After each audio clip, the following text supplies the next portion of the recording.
Alors, bien sûr, dans la tradition réunionnaise, on a l'habitude de préparer avec des fruits de saison toute une série de rhum arrangé, de punch, hein, et bien sûr, à la fin des repas ou en apéritif, ces alcools figurent en bonne place. Peut-être plus aujourd'hui avec l'importation massive des alcools des pays étrangers, mais pendant très longtemps, ces alcools qu'on faisait donc à La Réunion à base de rhum blanc, vraiment avaient la préférence des Réunionnais. Alors au niveau du rhum litchi, donc c'est une préparation qu'on faisait bien sûr à la période de fin d'année, lorsque les litchis étaient en pleine saison, où les litchis étaient en pleine maturité et le prix était très intéressant. Donc on cueillait les litchis et on les dénoyautait ou non, ça c'était un choix. Il faut savoir quand même que les noyaux peuvent apporter, alors c'est vrai ou c'est pas vrai, ça dépend il faut les vérifier, mais on dit que souvent si on met beaucoup trop de noyaux, ça peut être légèrement toxique.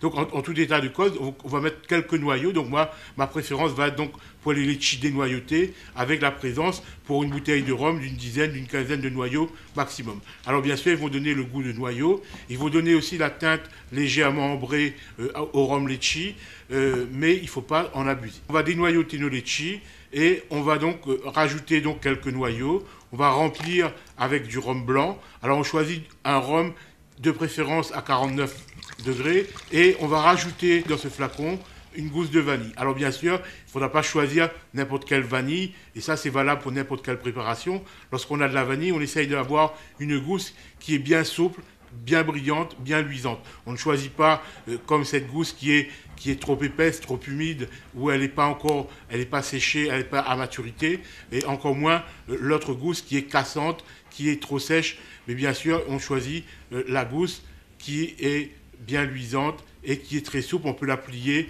sans qu'elle se casse.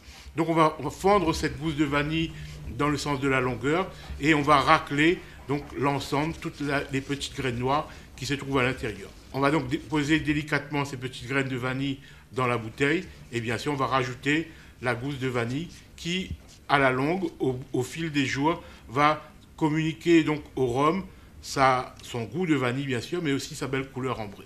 Un rhum, mi-punch, parce que la différence entre un rhum et un punch, c'est que dans le punch, il y a beaucoup de fruits par rapport au rhum. Et aujourd'hui, donc, on essaye de doser les fruits. Donc, on va dire pour 1 litre de fruits, il faut environ 400 grammes à 500 grammes de litchi net.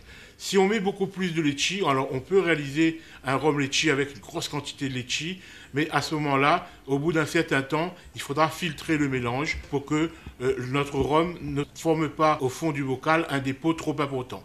Si on ne veut pas filtrer les litchis, si on veut garder tel quel jusqu'à la fin, ben on essaye de mettre une quantité relative de litchi. Et donc moi je conseille entre 400 et 500 grammes net maximum pour 1 litre de rhum. Alors là, ça dépend des gens, ça dépend des goûts de chacun. On peut rajouter éventuellement quelques gouttes de sirop. Bien sûr, on va me dire que les litchis sont très sucrés, mais l'ajout d'un sirop de sucre, tout simplement, alors qu'on obtient très facilement, on n'est pas obligé d'acheter une bouteille de sirop du commerce, il suffit de prendre un poids égal d'eau et de sucre, on porte l'ensemble à ébullition, on fait bien dissoudre le sucre, et quand l'ébullition commence, on attend 2 minutes d'ébullition, et ensuite on laisse refroidir. Là, on obtient un sirop qui convient parfaitement pour la réalisation des punchs, des rhums, même pour les sorbets. Sirop ou pas sirop, donc tout dépend du goût de chacun. Certains vont préférer des rhums assez secs, d'autres un peu plus goulayants, un peu plus sucrés. Donc on peut modifier la texture et le goût de son rhum en modifiant la quantité de sirop. Alors le rhum arrangé au litchi, en principe, donc il faut être patient. Il faut être patient, il ne faudra pas le consommer tout de suite.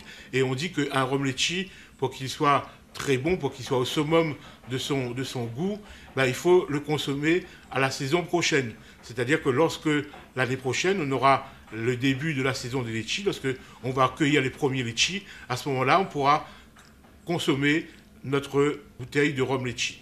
Bien sûr, si on est un peu plus gourmand et si on est un peu plus impatient, on pourra se contenter de plusieurs mois, mais il faudrait au moins un minimum de 5 à 6 mois pour avoir un rhum litchi digne de ce nom.